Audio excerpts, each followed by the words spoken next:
नमस्कार दोस्तों, बहुत बहुत स्वागत है आप सभी का एक बार फिर से। जी हाँ दोस्तों, पूरे दिन की कई महत्वपूर्ण और बड़ी खबर निकलकर सामने आ रही है। जानेंगे सब खबरों को विस्तार से।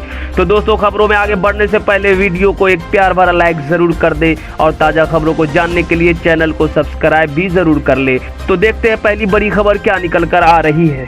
पंजाब के कैप्टन अमरिंदर सिंह ने मुख्यमंत्री पद छोड़ा, मंत्रियों ने भी दिया इस्तीफा। पंजाब कांग्रेस में पिछले कई महीनों से चली आ रही उठापटक का आज अंत हो गया। पंजाब के मुख्यमंत्री कैप्टन अमरिंदर सिंह ने आज अपने पद से इस्तीफा दे दिया। राज्यपाल बनवारी लाल पुरोहित से मिलकर उन्होंने इस्तीफा दे दिया। कैप्टन अमरिंदर सिंह ठीक 4:30 बजे राजभवन पहुंचे और इस्तीफा दिया। कैप्टन अमरिंदर सिंह ने अपने अलावा राज्य की पूरी मंत्री परिषद का भी इस्तीफा राज्यपाल को सौंप दिया है। राज्यपाल को इस्तीफा सौंपने के बाद मीडिया से बात करते हुए अमरिंदर सिंह ने कहा है कि जिस तरह से बातचीत हुई उससे मैं खुद को अपमानित महसूस कर रहा हूं। मैंने आज सुबह कांग्रेस अध्यक्ष से बात की, उनसे कहा कि मैं आज इस्तीफा दे दूंगा। हाल के महीनों में यह तीसरी बार है कि जब विधायकों से मुलाकात हुई है, इसीलिए मैंने छोड़ने का फैसला किया। मैंने मुख्यमंत्री पद से इस्तीफा दे दिया है। उन्हें जिस पर विश्वास है उसे मुख्यमंत्री बनाएं। गृह मंत्री अमित शाह ने उज्ज्वल 2.0 का शुभारंभ किया। एमपी में 17 लाख को मिलेंगे गैस कनेक्शन। केंद्रीय गृह मंत्री अमित शाह ने शनिवार को मध्य प्रदेश के जबलपुर स्थित वेटरनरी कॉलेज परिसर में उज्ज्वल 2.0 कार्यक्रम का शुभारंभ किया। इस दौरान अमित शाह ने भाजपा सरकार की कई कल्याणकारी योजनाओं का जिक्र किया और कांग्रेस सरकार पर निशाना भी साधा। केंद्र में भाजपा की सरकार को मेरी सरकार गरीबों की सरकार बताते हुए अमित शाह ने कहा कि कांग्रेस ने गरीबी मिटाने का सिर्फ छलावा किया है। 2014 से 2019 तक जो कहा वो पीएम मोदी ने करके दिखाया है। दोस्तों, अगर आप भी अपने गांव, शहर या राज्य की खबर देखना चाहते हैं तो कमेंट में अपने गांव, शहर या राज्य का नाम जरूर लिखें। और अगर आपको अभी तक किसी सरकारी सुविधा का लाभ नहीं मिला है तो वो भी कमेंट करके हमें जरूर बताएं कि सरकार की कौन सी योजना आप तक नहीं पहुंची, जिससे कि आपकी बात हमारे चैनल के माध्यम से सरकार तक पहुंच जाए। तो चलिए बढ़ते हैं अगली बड़ी खबर की ओर। अफगानिस्तान से लाए गए लोगों को स्टेप वीजा देगी भारत सरकार, लंबे वक्त तक रहने की छूट। अफगानिस्तान में जब गृह युद्ध शुरू हुआ तो वहां से बहुत से लोगों को एयरलिफ्ट करके भारत लाया गया, जिसमें कई अफगान नागरिक भी शामिल है। अभी वहां पर अशांति बनी हुई है, जिस वजह से गृह मंत्रालय ने भारत लाए गए लोगों को स्टेप वीजा देने का फैसला किया है। इसके तहत अफगान नागरिकों को देश में ज्यादा वक्त तक रहने की अनुमति मिलेगी। शुरू में उन्हें ई आपातकालीन एक्स मिसलेनियस वीजा दिया गया था, जिसकी अवधि कम थी। क्यों दिया सीएम पद से इस्तीफा? प्रेस कॉन्फ्रेंस में छलका अमरिंदर सिंह का दर्द।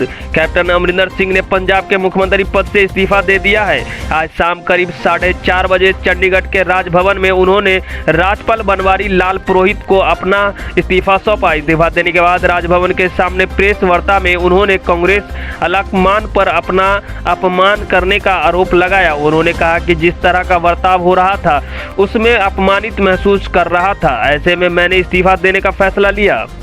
राज कुंद्रा ने दायर की बेल याचिका, कहा मेरे खिलाफ कोई सबूत नहीं, सहमति से हुए शूट।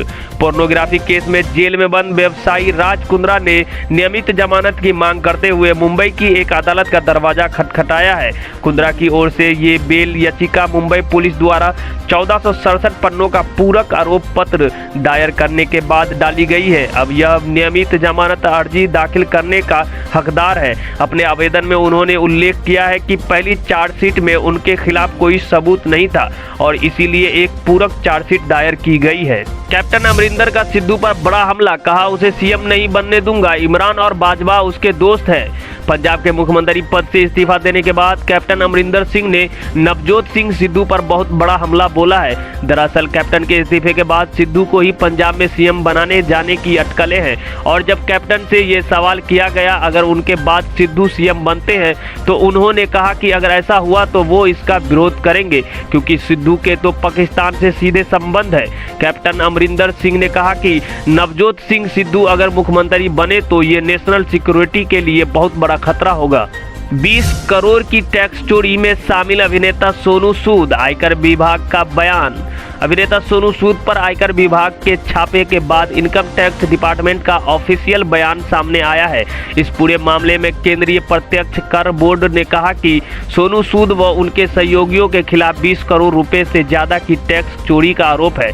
साथ ही फर्जी लेन देन, अवैध विदेशी दान का मामला भी सामने आया है। पंजाब में सियासी संकट के बीच शशि थरूर ने कांग्रेस पर साधा निशाना, कहा तुरंत बदला जाए पार्टी का नेतृत्व। पंजाब में चल रहे सियासी संकट के बीच कांग्रेस के वरिष्ठ नेता शशि थरूर ने कांग्रेस पार्टी पर निशाना साधा है। थरूर ने शनिवार को कांग्रेस पार्टी का नेतृत्व बदलने की मांग रखते हुए कहा कि कांग्रेस का नेतृत्व तुरंत बदला जाना चाहिए। उन्होंने कहा कि पार्टी को नए नेतृत्व की जरूरत है। थरूर ने कहा कि सोनिया गांधी के खिलाफ किसी ने एक शब्द भी नहीं कहा, लेकिन वह खुद से ही पद छोड़ना चाहती है, इसीलिए एक नए नेतृत्व को जल्द से जल्द पद संभाल लेना चाहिए। उन्होंने आगे कहा कि यदि राहुल गांधी पदभार संभालना चाहते हैं तो यह जल्दी होना चाहिए। टीएमसी में जाते ही केंद्र ने घटाए बाबुल सुप्रियो की सुरक्षा, वापस लिया जेड श्रेणी सिक्योरिटी कवर। पूर्व मंत्री पश्चिम बंगाल की आसनसोल लोकसभा से सांसद बाबुल सुप्रियो आज तृणमूल कांग्रेस में शामिल हो गए हैं।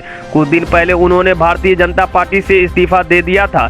शनिवार शाम को बाबुल सुप्रियो ने जैसे ही टीएमसी के दो बड़े नेताओं डेरेक ओबरायन और अभिषेक बनर्जी की मौजूदगी में पार्टी की सदस्यता ली, उनकी सुरक्षा पर केंद्र सरकार ने कैंची चला दी। बाबुल के टीएमसी में जाने के कुछ घंटे के भीतर ही उनकी जेड श्रेणी की सुरक्षा वापस ले ली गई। केंद्रीय गृह मंत्रालय के आदेश पर उनके सुरक्षा कवर को जेड श्रेणी के दूसरे उच्चतम स्तर से घटाकर वाई श्रेणी कर दिया गया है। केंद्रीय गृह मंत्री अमित शाह बोले ओवैसी से नहीं डरते, सत्ता में आने पर मनाएंगे हैदराबाद मुक्ति दिवस। केंद्रीय गृह मंत्री अमित शाह ने कहा कि तेलंगाना में सत्ता में आने पर भाजपा 17 सितंबर को हैदराबाद मुक्ति दिवस मनाएगी। उन्होंने राज्य के मुख्यमंत्री के चंद्रशेखर राव पर घोषणा के बाद भी 17 सितंबर को तेलंगाना दिवस नहीं मनाने पर निशाना साधा है।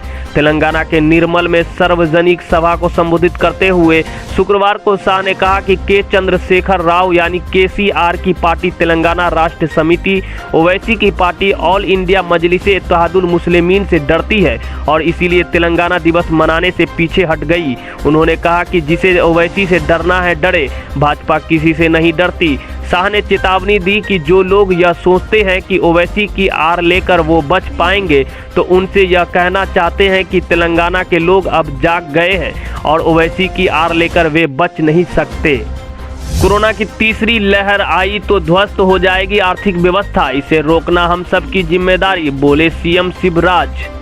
मध्य प्रदेश के मुख्यमंत्री शिवराज सिंह चौहान ने शुक्रवार को कहा कि अगर राज्य में कोरोना की तीसरी लहर आई तो आर्थिक व्यवस्था ध्वस्त हो जाएगी, इसीलिए तीसरी लहर को रोकना हम सबकी जिम्मेदारी है। मुख्यमंत्री शुक्रवार को विदिशा के पूरनपुरा क्षेत्र में बनाए गए टीकाकरण केंद्र का जायजा लेने के बाद सभा को संबोधित कर रहे थे। इस दौरान उन्होंने यह बात कही। मुख्यमंत्री शिवराज सिंह चौहान पत्नी साधना सिंह चौहान के साथ दोपहर 3:30 बजे विदिशा पहुंचे। हेलीपैड से वे सीधे टीकाकरण केंद्र पहुंचे। यहां उन्होंने मौजूद स्टाफ और टीकाकरण के लिए आए लोगों से चर्चा की। इसके बाद एक कार्यक्रम में मौजूद लोगों को संबोधित करते हुए उन्होंने कहा कि कोरोना को रोकने के लिए टीकाकरण बेहद जरूरी है। तीसरी लहर की आशंका बनी हुई है, लेकिन हमें सावधानी बरतकर इस लहर को प्रदेश में आने ही नहीं देना है। सराफा बाजार में सोने के दाम में 100 रुपये प्रति 10 ग्राम की गिरावट देखने को मिली। आज सोने का दाम 48,350 रुपये प्रति 10 ग्राम पर रहा। वही चांदी की कीमत में 360 रुपये प्रति किलोग्राम की गिरावट देखने को मिली। इससे चांदी की कीमत 64,500 रुपये प्रति किलोग्राम पर रहा। तो दोस्तों आइए जान लेते हैं आज के मौसम समाचार को। राजधानी दिल्ली, एनसीआर समेत देश के कई राज्यों में पिछले कई दिनों से जमकर बारिश हो रही है। भारतीय मौसम विज्ञान विभाग ने एक बार फिर से कई राज्यों में बारिश का अलर्ट जारी किया है।